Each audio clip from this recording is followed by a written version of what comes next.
দর্শক আসসালামু আলাইকুম। দেশ ও প্রবাসে যে যেখানে আছেন আপনাদের প্রত্যেককে শুভেচ্ছা জানিয়ে শুরু করছি আজকের প্রতিবেদন। আজ আমরা কথা বলবো এক অসহায় আপুর সঙ্গে, জানবো তার জীবনের গল্প। চলুন কথা বলি তার সাথে। আপু আসসালামু আলাইকুম। ওয়ালাইকুম আসসালাম। আপু আপনার নাম কি? আমার নাম রেহানা। রেহানা আপু, কেমন আছেন আপনি? ভালো আছে, আল্লাহ ভালো রাখছে। কি হয়েছে আপনার জীবনে, আসলে কি বলতে চান? আমার জীবনে ভাই বড় দুঃসংবাদ বলেই তো আপনাদের কাছে আসছি, আমার জীবনের গল্পটা তুলে ধরার জন্য। কিসের দুঃসংবাদ, কিসের?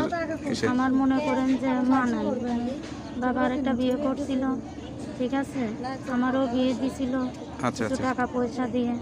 স্বামীরা মনে করেন যে অনেক ঝামেলা করতো, অনেক মারধর করতো, নেশাবান করতো, অত্যাচার করতো, আচ্ছা ঠিক আছে।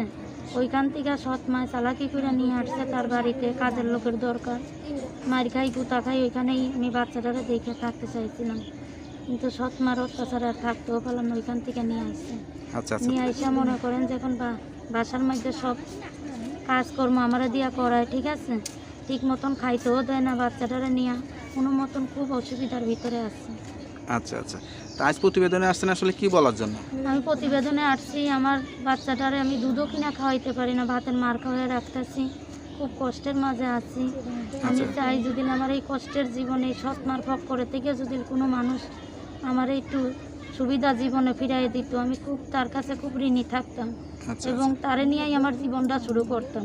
জায়গায় জমি টমি আছে? হ্যাঁ, জমি টমি তো আছে, কিন্তু আমার তো নাই, সতাই মার দখলে সব কিছু আছে। আচ্ছা, আপনার নামে কিছুই নাই? না, আমার আচ্ছা, আছে আচ্ছা। শুধু হাত পা, মনে করেন, আর আমার বাচ্চাটা। আচ্ছা। বাবাও আমার কথা শুনে না, সৎ মা যা তো করে এখন তাই এই করে। বাচ্চা সহ কি নতুন করে বিয়ে শাদী চিন্তা হ্যাঁ, করতেছেন? আমি চাইতেছি যদি আমার এই বাচ্চার দায়িত্বটা, আমার দায়িত্বটা কেউ নেয়, হ্যাঁ। একটা বাসা কোনো রকম ভাড়া করে দেয়, আচ্ছা ঠিক আছে, আমার নিজের ডাইল ভাত খাওয়ায় কোনো ব্যক্তি আমার পাশে দাঁড়ায়, আমার দায়িত্বটা নেয়, তারাই আমার জীবন সঙ্গী হিসাবে করে। আচ্ছা আচ্ছা তা আপনার সঙ্গে কিভাবে যোগাযোগ করবে? আমার মোবাইল আছে। নাম্বারটা মুখস্থ আছে? হ্যাঁ, নাম্বার মুখস্থ নাই। নাম্বারটা খোলা থাকে তো? হ্যাঁ, নাম্বারটা। যাক, নাম্বারটা খোলা রাখবেন আর নামাজ কালাম পড়ে আল্লাহর কাছে দোয়া করবেন, 5 ওয়াক্ত নামাজ কালাম পড়ার চেষ্টা করবেন, ঠিক আছে আপু? তা ভালো থাকেন, দোয়া করি। আসসালামু আলাইকুম। ওয়ালাইকুম।